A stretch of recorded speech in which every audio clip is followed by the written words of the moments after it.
história de Israel, né?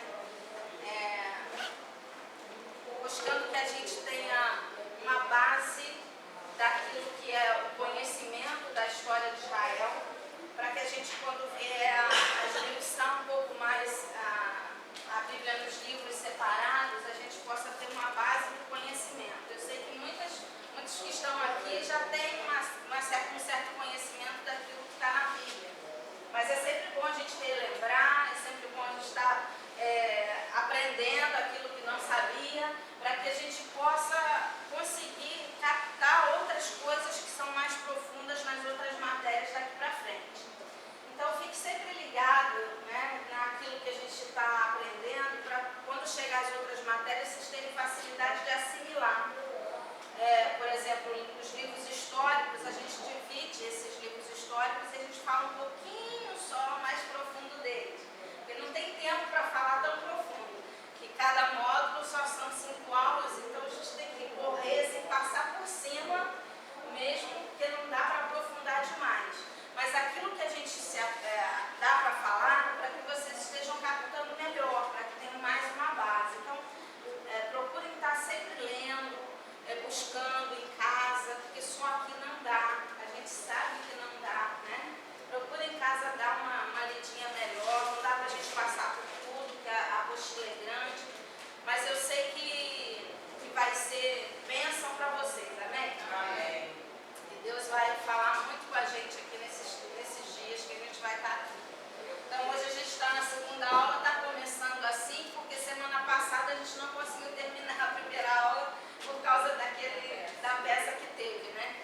Mas só falta 2 slides, só falta acho que 2 slides da matéria e a gente vai terminar para começar de hoje. Então a gente estava falando semana passada sobre Abraão, Isaac e Jacó, que são os pais, né, os patriarcas de Israel, aqueles que foram o começo da história do povo judeu, que ainda não era chamado judeu, porque vinha somente de Abraão, né? A princípio eram chamados hebreus. Então, a gente começou a falar deles, de como Deus chamou Abraão de Ur dos Caldeus. Caldeus é quem mesmo, hein? Babilônia. Caldeus quer dizer, né, povo babilônico. Então Abraão é chamado da Babilônia para vir para a terra que o Senhor tinha prometido, para que cumprisse algo que estava nos planos de Deus, cumprisse um propósito de Deus na vida dele. Então, a partir de Abraão, de Isaac e de Jacó, hoje nós estamos aqui, amém? Amém. Só por causa disso, por causa da obediência de um homem, nós estamos aqui. Deus deu a esse homem uma visão. Você vai para um lugar, você vai gerar um povo. Você imagina Deus falando isso contigo, né? Você vai para um lugar, vai gerar um povo que será meu e será uma referência na terra. Imagina a felicidade hoje de Abraão, se ele pudesse, não sei se ele pode, né? A gente não sabe se Deus permite uma coisa dessa, mas se Deus permitisse no céu ele ver a geração que ele formou, eu acho que é uma alegria muito grande a gente ver isso. E Abraão pôde fazer isso. A partir de Abraão, Isaac e Jacó, graça e paz. A descendência de a descendência de Abraão pôde gerar esse povo que a gente está falando. E aqui a gente parou na parte dos edomitas, que veio de Esaú. A gente já falou um pouco de Esaú atrás, né? Mas só no finalzinho para a gente entender que Esaú, ao casar-se com Malate, que era da descendência de Ismael, aí ele gera esse povo que a gente falou semana passada, e gera esse povo, os árabes hoje, que tem essa guerra toda com Israel, porque eles também têm o DNA de Abraão e eles se acham no direito à posse da terra, e por isso essa guerra toda hoje, por causa de uma desobediência lá atrás, não só de Abraão, mas também de Esaú, por ter casado com mulheres que não eram do povo dele, mas casado com uma das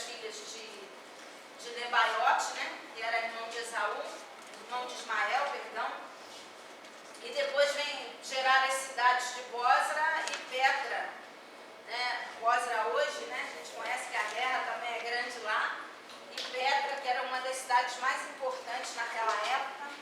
Então, as 12 tribos de Israel é o nome dado às unidades tribais patriarcais que eram divididas. O povo de Israel se originaram dos 12 filhos de Jacó, neto de Abraão. Apesar de Jacó possuir 12 filhos, as tribos não tiveram o nome dos 12 filhos de Jacó, ou de Israel, que já tinha sido trocado o seu nome.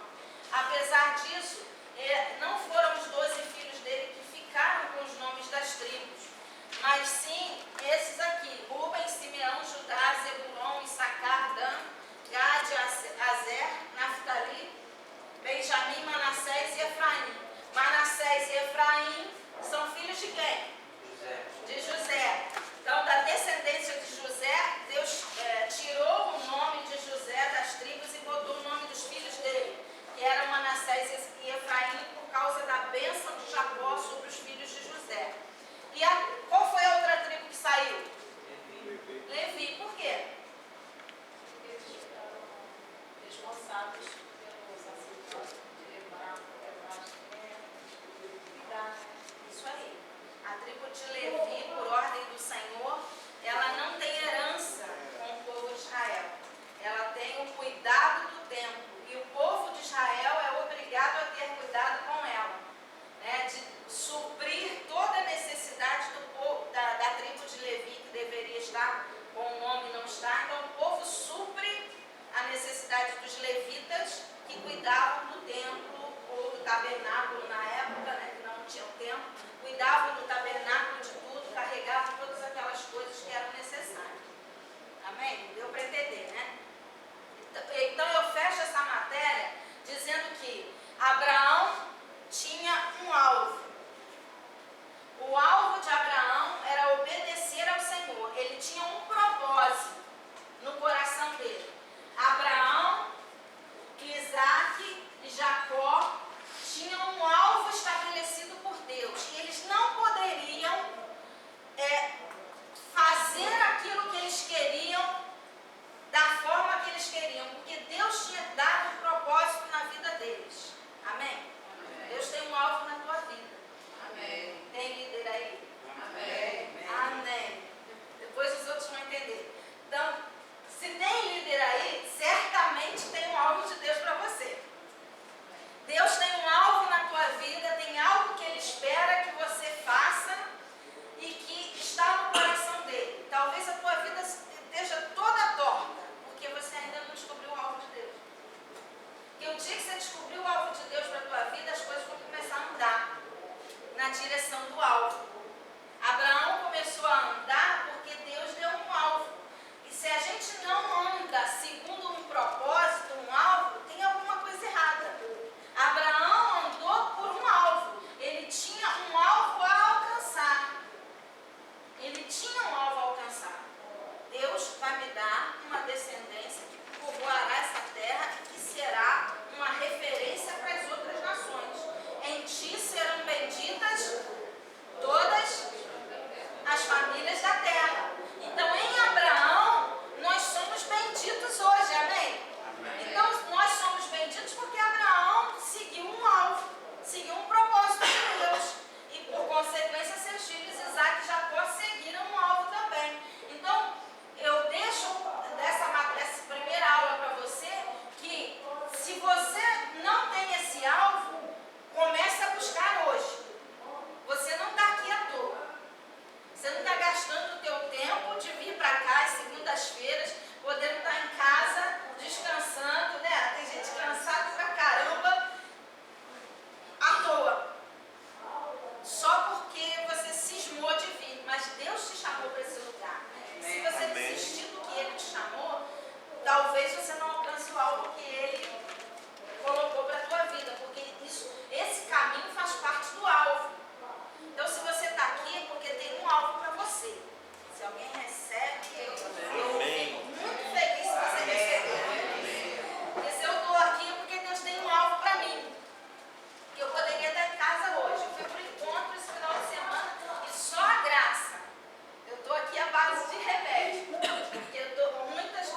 alcance o alvo. Amém? Paulo disse: prossigo para o alvo. Esquecendo-me das coisas que para trás ficam, prossigo para o alvo. Amém? Prossigo para o alvo, pelo prêmio da soberana vocação de Deus em Cristo Jesus. Ele tinha uma vocação, ele prosseguia para esse alvo. E esse alvo, ele tem algumas coisas. Dentro desse alvo, ele tem felicidade, amém? Se você recebe, vai dizer amém, glória a Deus, aleluia. Ele tem sonhos, ele tem realização para você, ele tem uma missão, ele tem um foco. Se você não tiver foco, você não vai a lugar nenhum. Ele tem confiança, ele tem meta. Então, esses alvos de Deus para a tua vida tem tudo isso aqui. Se você só quer sonhos e felicidade e realização, parou por aí, já era, não tem. Porque o alvo, ele tem tudo isso aqui. Tem que ter foco, tem que ter missão, tem que ter meta, tem que ter confiança, tem que ter tudo isso. E mais algumas coisas que eu não coloquei, para que você alcance esse alvo de Deus para a tua vida. E se você seguir essas coisas, qual é a tua missão na terra? A missão de Abraão era conquistar alguma coisa que Deus lhe deu. Qual é a tua missão? Você está na terra rodeando, sem saber o que fazer? Ou você tem uma missão? Ou você tem um alvo? Se você tem uma missão, você tem que ter foco nessa missão. Você tem que ter metas nessa missão para alcançar. Você tem que ter ali a confiança de que vai lá acontecer. Você tem que ter tudo isso para você realizar o teu alvo. O alvo de Deus para a tua vida. Então, se você não tem algumas dessas coisas, começa a buscar hoje. Porque se você ficar perdido, rodeando, você vai perder muito tempo e não vai alcançar o que Deus quer. Então, não perca tempo. Comece a buscar de Deus. Senhor, qual é o teu alvo? Quais são as metas? Qual é o foco que eu tenho que ter para que você vença naquilo que Deus quer? E aí, com certeza, a vitória é certa. Alguém recebe isso? Diga, eu recebo. A vitória é certa. Abraão conquistou seu alvo. Ele nem viu ainda o final dele, porque o final ainda não teve. Mas ele conquistou o alvo de Deus para a vida dele. Eu profetizo que você vai conquistar o alvo de Deus para a sua vida. Em nome de Jesus. Vamos lá, moças.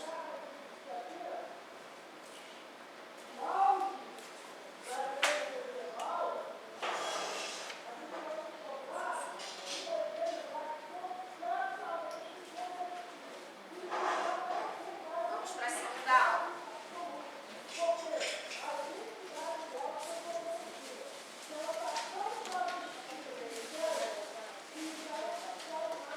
Agora, aí a gente entra nas 12 tribos de Israel. A gente fechou a primeira dizendo como é dividida essas 12 tribos.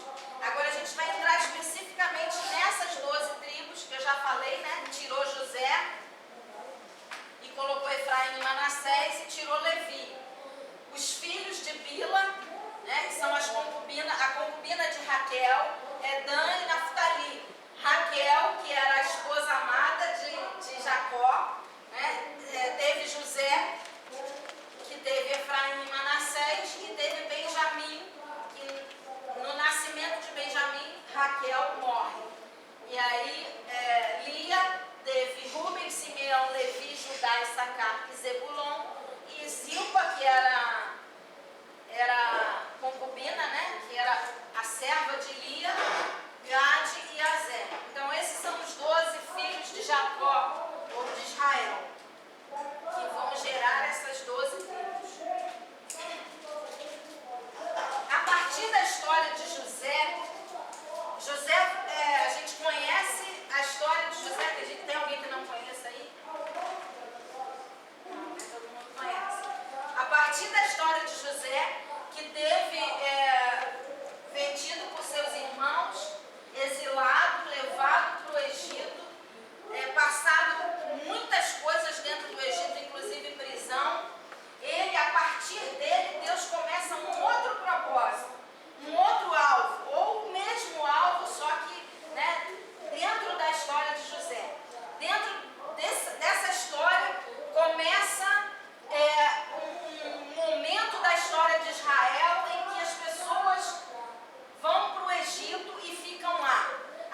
acima dos seus irmãos, que os irmãos se prostram diante dele, né? Que depois tem outro sonho que o pai e a mãe se prostram e os irmãos também, e por causa desses sonhos os irmãos começam a ficar com raiva dele e jogam ele para longe.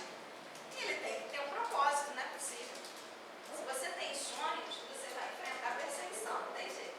Lembra dos sonhos do primeiro ali, do alvo? Se você tem sonhos, você vai enfrentar perseguição. Porque as pessoas vão olhar para você e vão ver que você é diferente. Tem alguma coisa diferente nele ou nela.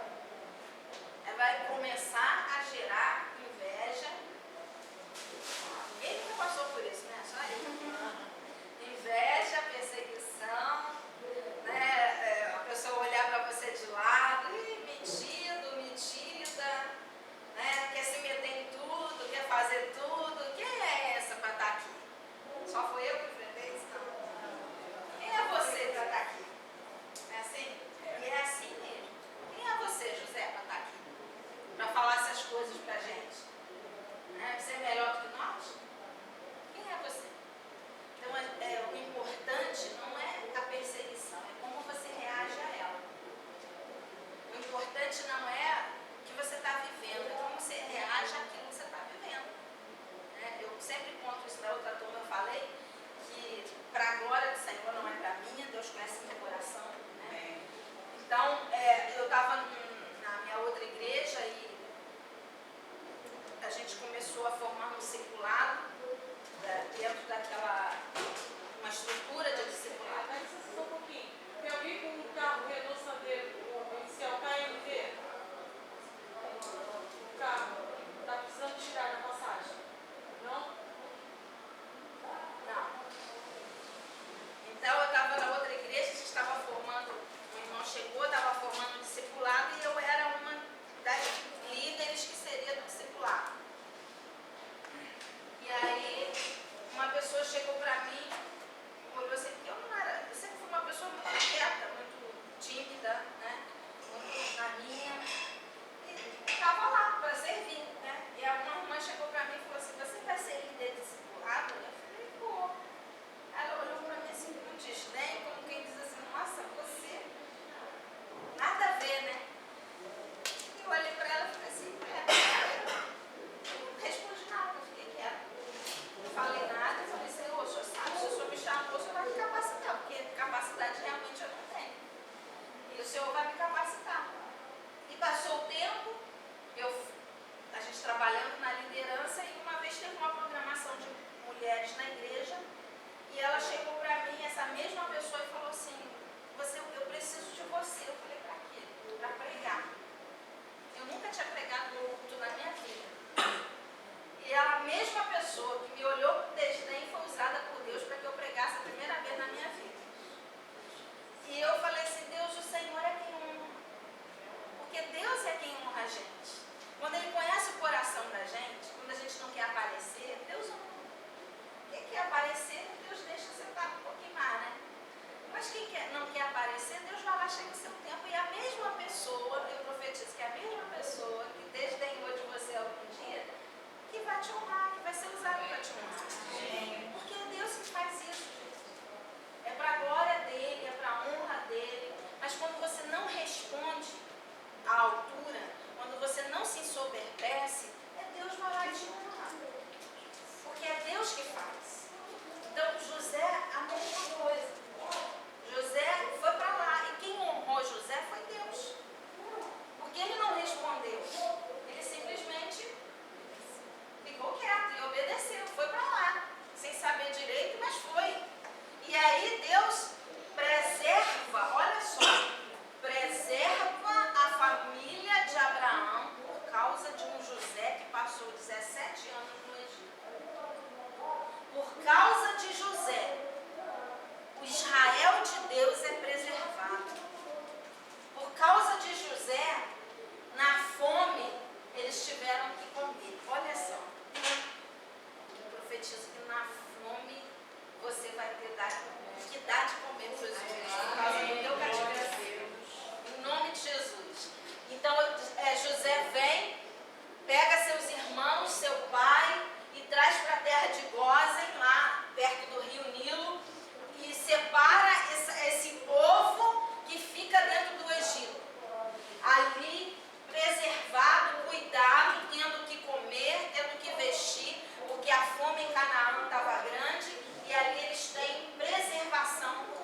falei, né? Depois de 17 anos, tornou-se governador.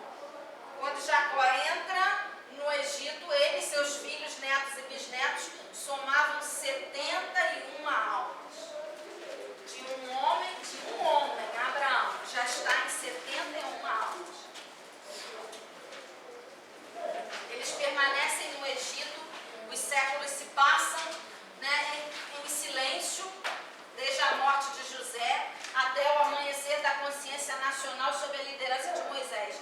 Então, 430 anos o povo permanece no Egito. E há um silêncio na Bíblia. Não se fala desse tempo. Só sabe-se que eles se tornam escravos porque eles começam a crescer dentro do Egito, se tornam uma multidão, mas se tornam escravos e o silêncio está ali. Mas quem é que vai me dizer hoje por que o povo fica 430 anos no Egito? Quem sabe? Quem sabe? Tem um motivo.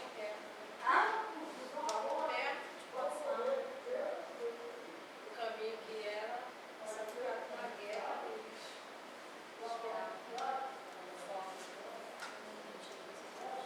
Ainda não é isso? Olha a pergunta, por favor. Por que eles ficam 430 anos? Porque Deus podia ter feito assim, 7 anos de fome no estado do Canaã, certo? 7 anos de fome. Podia ter ido para lá, passava um tempo, depois desse tempo voltava para Canaã, certo? Mas não foi.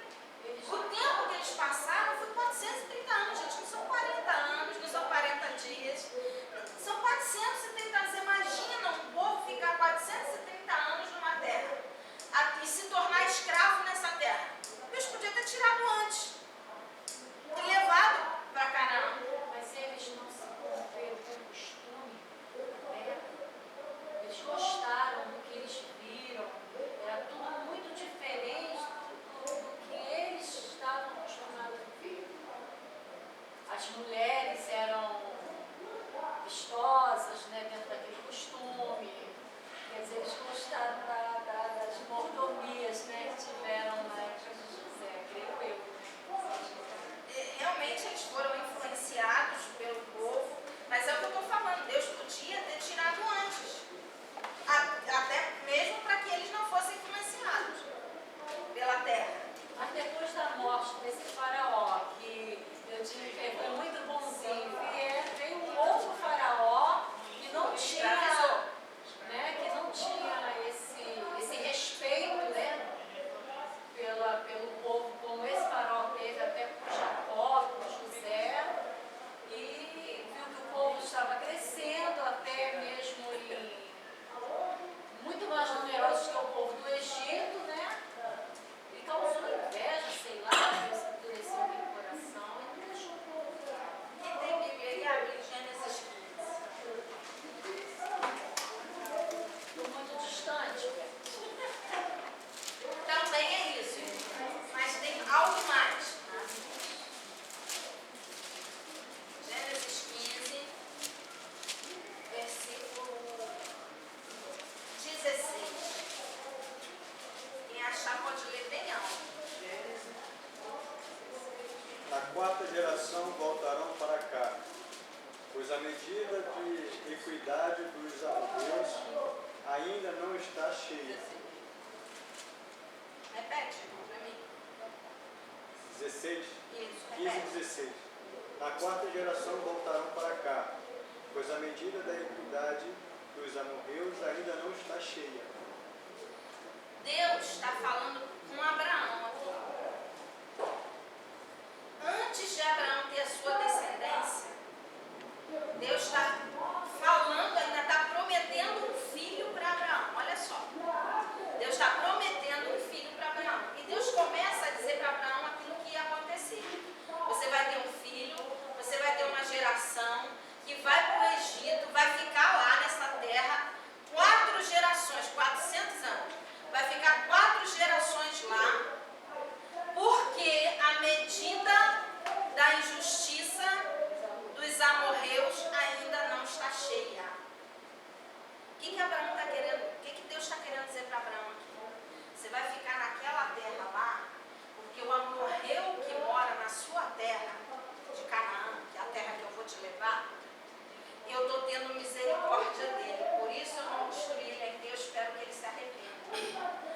medida da injustiça dele ainda não está cheia para mim. Eu quero dizer para você que às vezes a gente, como Deus fala com Abraão, Deus é tão misericordioso que Ele espera o arrependimento de uma nação para que essa nação não seja destruída. E o povo fica no Egito 430 anos porque Deus está esperando que a nação de Canaã se converta a Ele. Às vezes a gente fica pedindo para Deus, Senhor, aquela pessoa que nos persegue, aquela pessoa que não quer saber de Deus, Senhor, tem misericórdia, já não dá mais jeito, não tem mais jeito. Acaba logo com isso. O patrão que me persegue, não quer saber de Deus, o meu parente que não quer saber de Deus, a gente fala assim, não tem mais jeito. E Deus está dizendo, tem jeito, eu estou esperando. Meu Deus, glória a Deus. Eu estou esperando. Deus é capaz de esperar 430 anos pelo arrependimento de um povo. Mas não é com todo mundo. Só com todos. Não, é em todos. Deus sabe a medida de cada um. E a medida que Ele estava esperando de um povo era essa. Pelo arrependimento dos Por isso, amorreus. Pelos amorreus que Deus faz. Isso aí. Os amorreus que moravam em Canaã. Porque Canaã é terra de Cã. Quem é Cã? Seria a história de José, de Josué? Ou não? Não, é a história de Noé. A história de Noé. Quando Noé desce da arca, que ele planta uma vinha e ele se embebeda com aquela vinha, o seu filho Cã vê ele nu. E Noé vira para Cã e fala assim, maldito seja Canaã. Noé amaldiçoa Canaã. E Canaã é o povo da terra onde Abraão ia receber a descendência dele. E Canaã estava lá. Era da parte de Noé. E Deus queria arrependimento desse povo, que também era gerado por ele. Amém? Porque Deus gera todo mundo. O problema é que a gente acha que a gente é especial, que a gente aceitou a Cristo. O problema é que o povo judeu se achava especial porque Deus separou ele. E não era. Deus queria que todos os povos se arrependessem. E Deus deu a chance. E nisso, o povo de Abraão, de Isaac e Jacó, fica no Egito. E se torna escravo lá. E se envolve com as coisas do Egito. Mas esse clamor, embora envolvidos com as coisas do Egito, eles estão clamando. O peso está sobre nós, Deus. Tem misericórdia de nós. Nós queremos deixar de ser escravos. Nós não estamos aqui aguentando. Aí Deus levanta Moisés. Depois de 430 anos. Então, quando você for orar por alguém, você fala para Deus, Senhor, qual é a tua medida com essa pessoa? E às vezes você pode estar orando por uma pessoa também, que a medida de Deus já acabou com ela.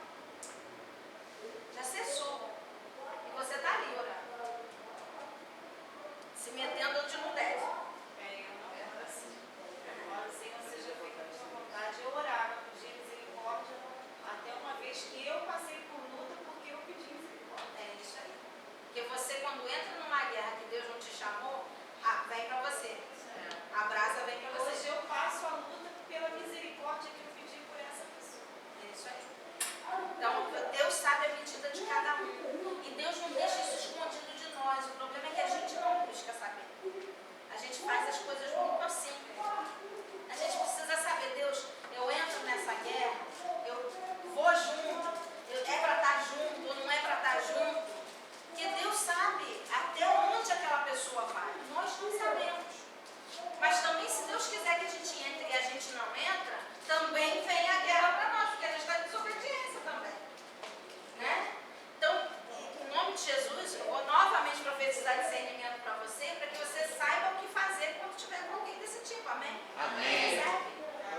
também Canaã tinha.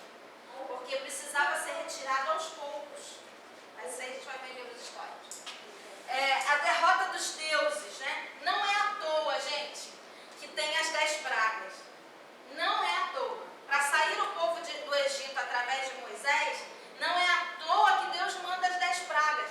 A gente lê às vezes, talvez você não, ou talvez sim, você leia as 10 pragas e ache que é só Deus está fazendo aquilo porque Faraó está com o coração endurecido. Aí Deus manda as pragas. Não. Deus manda as pragas por quê? Porque os deuses da terra do Egito, cada deus da terra, cada praga que Deus manda, é para mostrar que aquele Deus não era o Deus maior que eles achavam. Deus estava dizendo assim, olha, porque não era uma briga de povos, era uma briga de deuses espiritual. O Deus de Israel, que é o Deus que vencesse a guerra, era o Deus maior. Então Deus está mostrando o quê? Eu venço você, porque eu sou maior do que esse Deus aqui. Eu venço você, porque eu sou maior do que esse Deus aqui. Eu dou essa praga por causa desse Deus aqui. A gente vai ver isso no finalzinho, eu vou mostrar esses deuses para vocês. Em nome de Jesus, vai dar tempo. Então vamos lá. Esse povo, quando Deus dá essa praga também, o povo, Deus também estava usando essas pragas para que o povo do Egito se convertesse também. Olha como é que Deus é maravilhoso. Deus está esperando a conversão de Canaã, mas também deixa no Egito para converter o Egito também, para saber que Ele é Deus. E teve pessoas do Egito, se eu não me engano é esse texto ali de Êxodo 9:20, ou não sei se é Êxodo 12:12, tem 2 ali, não, 9:20, que os egípcios chegassem ao conhecimento do Deus de Israel. Tiveram alguns egípcios que quando viram as pragas, porque Deus falava assim, ó, as pragas virão, né, só para aqueles que são do Egito. O povo dele era livre das pragas. Na terra de Gósen não tinha praga, só onde era só os egípcios. E os egípcios que temiam a esse Deus de Israel se guardavam os seus animais dentro das suas casas. Porque eles temiam a Deus também. E eles eram guardados. Às vezes a gente acha que não. Mas os que conseguiam, que temiam, se escondiam dentro das casas e eram guardados.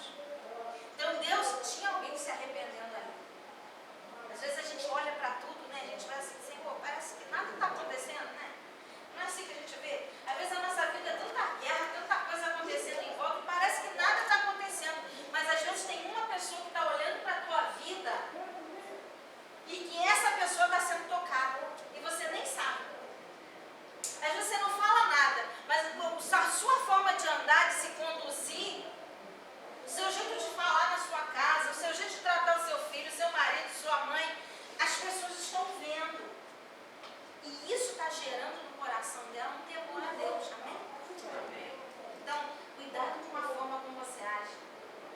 Cuidado com a forma como você fala. Porque as pessoas estão vendo. As pessoas estão ouvindo. E elas estão tendo temor de Deus. Ou não, dependendo da forma como a gente age. Como a gente fala. E no Egito não estava diferente. As pragas serviam para isso. Fala. A minha vizinha se converteu depois que eu passei por uma luta de agora que a minha filha. Aí está todo mundo onde eu moro esperando a reação minha. Aí eu não gritei, eu não chorei, eu fiquei fiel a Deus até o fim. Minha filha está no hospital psiquiátrico. Aí ela falou assim, eu pensei que você ia desistir, eu quero conhecer o seu Deus. Meu Deus, aleluia. Você pode dar glória a Deus aí. Glória a Deus. É isso aí. E a nossa reação, as pessoas estão vendo. A nossa reação fala mais alto do que qualquer palavra. É a nossa atitude. Aí não é diferente. Vamos lá. A saída do Egito. Israel recebeu uma revelação de Deus, né? Que fez consciência, que eles tivessem a consciência de serem o povo da aliança. O código de leis, tá? Em preparação para ocupar a terra da promessa dos patriarcas. Então eles saem do Egito e recebem de Deus lá no Monte Sinai, através de Moisés, o código de leis, que deveria ser uma preparação para a entrada. Olha que coisa linda de Deus. Às vezes a gente acha que Deus jeito, né? Dá a impressão que as coisas são conduzidas assim. Não que Deus seja de qualquer jeito, mas que a nossa vida, a vida é conduzida assim. Vai indo, vai caminhando. E não é. Deus tem todo um propósito. Quando ele sai da terra do Egito, já está tudo preparado. Deus tem um código de leis. E é no período do deserto que a gente aprende a lei de Deus. Amém? Amém. Não é lá no bem bom que a gente aprende a lei de Deus. A gente aprende no período do deserto. É no deserto que Deus mostra o que Ele quer da gente. E quando a gente está no bem bom, a tendência nossa é só prazer, né? É só coisa boa. E esquece às vezes de Deus. Só vitória. Só vitória, né? E às vezes a gente esquece. Mas é no deserto que Ele vai preparar a gente para aquilo que Ele tem como a nossa Canaã. Então, se no deserto você está murmurando, você morre nele. Como o povo murmurou. Mas se no deserto você aprende a receber de Deus aquilo que Deus está tentando te ensinar, a lei dele, quando você chegar na terra, aí é só vitória. Aí é vitória sobre os inimigos. Ali eles aprendem a observar a Páscoa. Por causa lá da morte dos primogênitos, né? Que eles colocam, Deus manda colocar o sangue de animais na porta, que quando tivesse o sangue, o anjo da morte que passasse, não ia matar quem estivesse naquela casa por causa do sangue.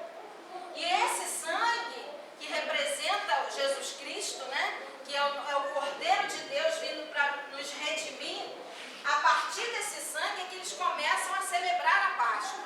Eles aprendem a celebrar a Páscoa ali no deserto. Porque eles falam, olha, vamos nos lembrar de que saímos do Egito intactos. Não houve morte na nossa casa. Então vamos celebrar a Páscoa. No deserto eles aprendem a celebrar a Páscoa. Como repetidamente os profetas e salmistas, né, aclamam a libertação de Israel do poder do Egito como o mais significativo milagre de sua história. É o que mais eles festejam na Páscoa, por causa da libertação do Egito. Moisés lidera as tribos saindo do Egito, já são os filhos, né, que estão saindo do Egito e são supridos com os sinais de Javé. Gente, deserto não é lugar de guerra. Às vezes a gente acha que deserto é só lugar de guerra. Deserto é lugar de sinais. Quem recebeu? Amém. Aleluia. Vocês vão acostumar comigo ainda. O deserto é lugar de sinais, gente. Quando você passa no deserto e você sabe que está passando no deserto e você passa da forma certa, você vai ver os sinais de Deus se manifestando. Amém? No final do ano passado, eu e meu marido, nós perdemos tudo. Nossa casa, a gente perdeu tudo. Tudo. Ele perdeu o trabalho dele, nós perdemos tudo. A gente se viu sem nada. Sabe o que é nada? É nada. A ponto da gente não poder ficar morando na casa que a gente estava morando. Eu morava aqui no K11. Tive que sair do K11. Ao ponto de não poder sair dali, porque não tinha como ir para outro lugar. E não poder ficar ali, porque não tinha como pagar. E a gente perdeu tudo. E eu já sabia que isso ia acontecer. Porque Deus já tinha falado. 2 anos antes, Deus me mostrou isso. Que ia acontecer. E eu estava ali orando. Perdemos tudo. E eu falei, Deus, e agora? E agora? Desertão mesmo. Aí Deus levanta algumas pessoas que ajudam a gente a mudar. 10 vezes, né?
vezes a gente tem uma concepção muito errada de deserto.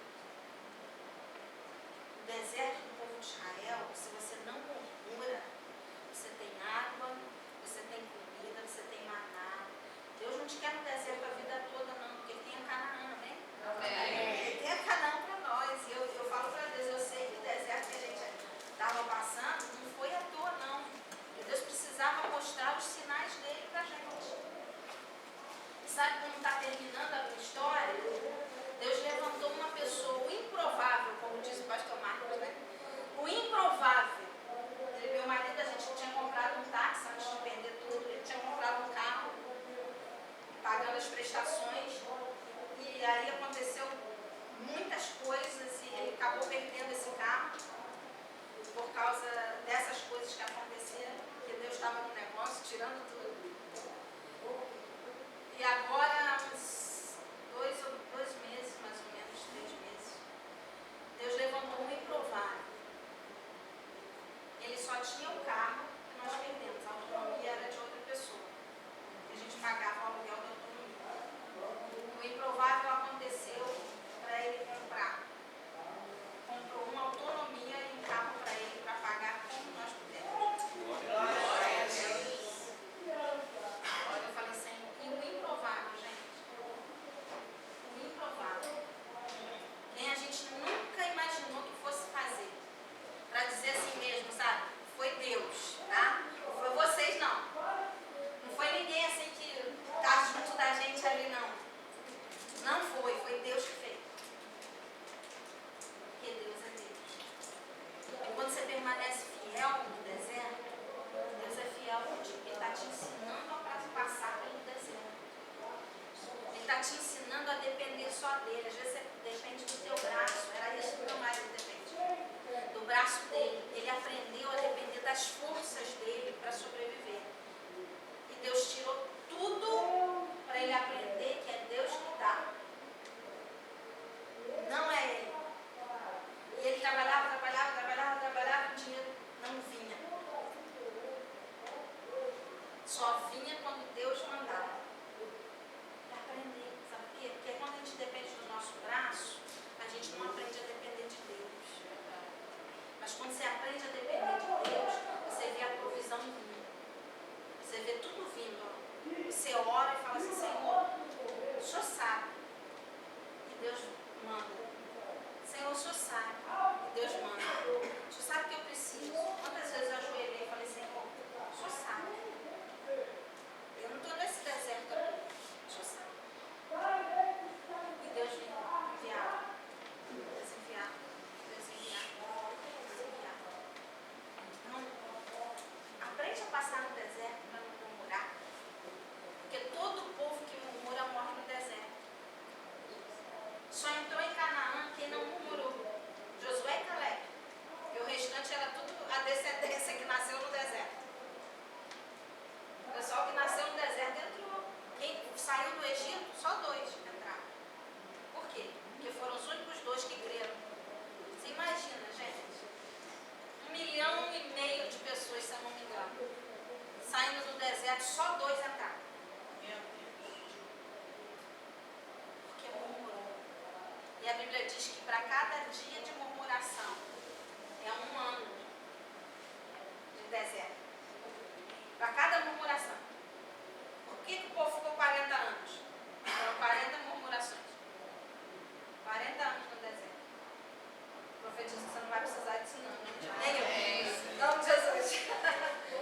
Então quando você murmurar, pede perdão rápido. Pede perdão rapidinho. Ninguém está livre de murmurar não, gente. Mas quando você murmurar, pede perdão rápido. Que aí você sabe que Deus perdoa, Ele tem misericórdia e você não vai precisar passar muito tempo no deserto. Então, aprende isso, amém? Então, os sinais são para o deserto. Começa com o mar vermelho se abrindo. Começam os sinais de Deus na vida do povo. Você imagina estar lá nesse lugar, meu Deus. Por que clamas a mim, Moisés? Diga ao povo que marcha. Você imagina, deixa eu falar isso para você. Marcha!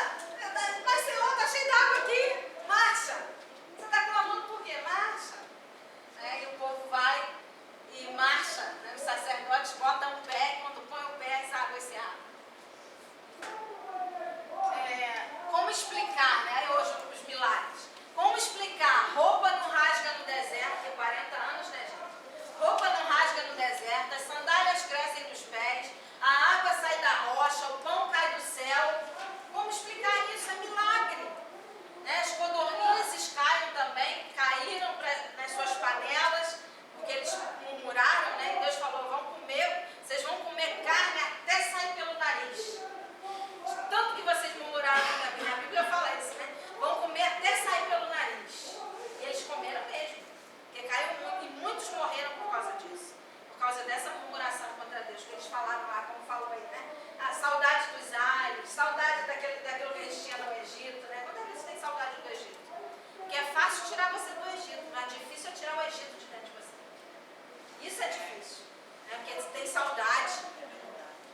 nome de Jesus, eu profetizo, você não tem saudade de Egito, não.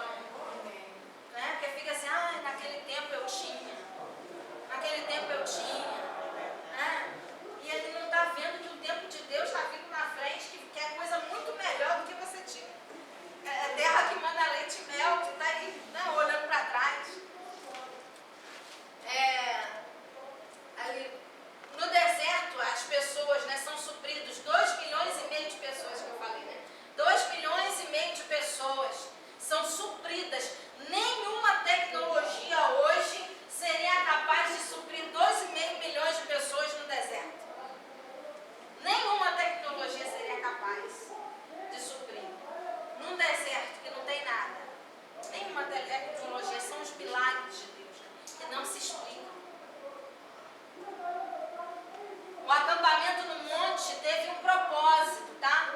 Em menos de um ano, o povo da aliança com Deus se converteu numa nação. Eles eram tribos. E de repente eles se convertem numa nação. Deus dá as leis, que é o decálogo, né? Os 10 mandamentos para Moisés.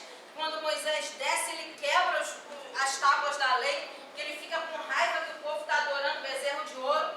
Ele fica 40 dias em cima do monte. Quando ele desce, Deus fala para ele, desce, porque esse alarido aí não é bom não. Moisés já sabia, não é bom não. Tem um negócio errado lá embaixo.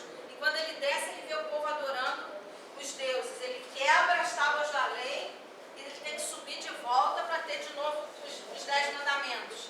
Né? Mas essas leis eram para que o povo, quando chegasse na terra, tivesse uma vida santificada, não se envolvesse com os deuses da terra. Né? Ele recebe tudo no deserto, gente. Por isso que eu falo, deserto não é lugar de guerra, é lugar de milagre, é lugar de Deus falar. Mas o maior lugar que Deus fala é no deserto com a gente. Ele organiza o sacerdócio, ele organiza as tribos, né? Ele organiza as festas, as estações, as ofertas. Tudo que eles receberam de Deus foi no deserto. Tem alguém no deserto aí? Não tem ninguém, não? Só eu, gente, pelo amor de Deus. Já me assustei aqui, não é possível. Jesus. Você tem recebido de Deus no deserto? Amém. Deus tem falado contigo no deserto? Então dá glória aí, gente. Glória a Deus. Que o deserto é o lugar de Deus falar. O deserto é o lugar de Deus te ensinar a festejar. Você imagina no deserto o povo festejando? Às vezes a gente olha o texto bíblico como uma coisa muito fria. E não era. No deserto tinha coluna de nuvem de dia, porque o deserto é muito quente de dia, acima de 50 graus. A coluna de nuvem estava lá, sabe para quê? Para trazer sombra. A coluna de fogo estava lá por quê? Porque à noite o deserto é frio demais. É muito abaixo de zero. É um oposto assim muito grande no deserto. À noite tinha que ter coluna de fogo para esquentar eles. Deus esquenta o povo de noite, olha só. Uma coisa maravilhosa de Deus. Supre o povo no deserto. Eles festejam, eles aprendem as estações, eles aprendem a servir a Deus de forma efetiva no deserto. Eles precisavam disso. De forma efetiva. Aprender como lidar com as coisas de Deus, para quando chegar em Canaã, eles não se misturarem, eles não se dispersarem daquilo que eles queriam, eles iam que conquistar gigantes, matar gigantes, conquistar a terra, tirar pessoas da terra. Eles precisavam de tudo isso no deserto. Vamos lá. Jesus, vou dar 8h15. Vou terminar aqui, peraí. Moisés foi o instrumento que os tirou do Egito, né, como povo, que fez deles uma nação, que ele os levou até o Monte Sinai e ali receberam a lei de Yahvé. Nós vimos os sinais de Yahvé, os milagres de Yahvé e a lei de Yahvé dentro do deserto. 3 coisas a gente viu, né? Os milagres, as leis e os sinais de Yahvé dentro do deserto. Aí a gente vai começar com a aliança.